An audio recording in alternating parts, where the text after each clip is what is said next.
మీరు ఎక్కడికైనా వెళ్ళండి, ప్రపంచంలో ఏ ప్రసంగమైనా వినండి, ఏ ధర్మాన్నైనా ఆలోచించండి, ఎలాంటి పుస్తకాన్నైనా చదవండి, మీకు కొంచెం ఇన్ఫర్మేషన్ అందుతుంది తనలోకి, కొంచెం సమాచారం మీకు తెలుస్తుంది, విషయం తెలుస్తుంది.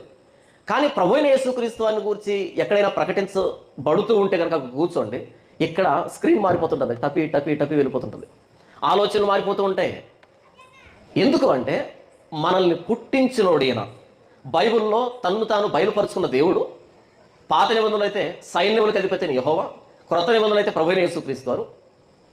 ఈయన మాట్లాడుతూ ఉంటే, ఈ మాటలు వింటూ ఉంటే మన అంతరంగంలో ఆలోచనలు, మన అంతరంగంలో గమ్యాలు, ప్రణాళికలు, ఊహలు, కోరికలు, లక్షణాలు అలా అలా అలా అలా మారిపోతూ ఉంటాయి. అందుకనే ఒక క్రైస్తవ ప్రసంగం వినబడేటువంటి చోటుకు వచ్చి కూర్చోవాలంటే చాలా ధైర్యం కావాలి, చాలా ధైర్యం కావాలి.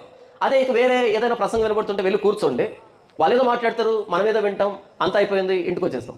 కానీ బైబిల్ ప్రకటించబడేటువంటి ఎదురుగా కూర్చుంటే కనుక అది మనల్ని సవాల్ చేస్తుంది. మారుతావా, మారవా, ఇంతేనా, ఏమైనా మార్చుకుంటావా, మార్చుకోకపోతే పరిస్థితి ఏంటో తెలుసా అని సవాల్ చేస్తుంటుంది ప్రతి మాట. అందుకని యేసు ప్రభు గురించి వినాలన్నా, యేసు ప్రభు గురించి చదవాలన్నా, యేసు ప్రభు గురించి ఒక సమయాన్ని కేటాయించాలన్నా చాలా ధైర్యంతో కూడుకున్నటువంటి పని. ఆ ధైర్యం లేని వ్యక్తులు ప్రభువైన యేసుక్రీస్తు వారికి పెట్టిన పేరు ఏంటంటే మత ప్రచారం అని. ఎందుకని? తప్పించుకోవడానికి. ఏ మత ప్రచారం చేస్తే తప్పేంటి?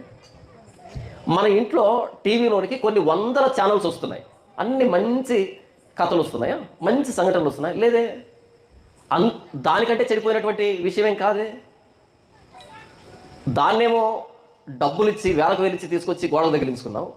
ఏమవుతుంది ఒక గంట ప్రసంగం వింటే? ధైర్యం కావాలి. ప్రభువైన యేసుక్రీస్తు వారిని గురించి వినాలి అన్నా సరే, ఆయన్ను అనుసరించాలంటే ధైర్యం కావాలి. ఎందుకంటే ఈయన క్షమించుటకు సిద్ధమైన మనసు కలిగిన దేవుడు.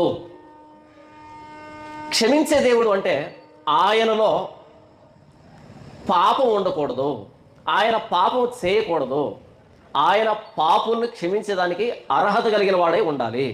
అంతేనా?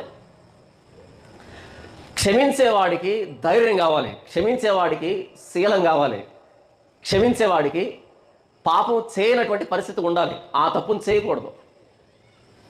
ప్రభువైన యేసుక్రీస్తు వారు క్షమించుటకు సిద్ధమైన మనసు కలిగిన దేవుడు ఆయన.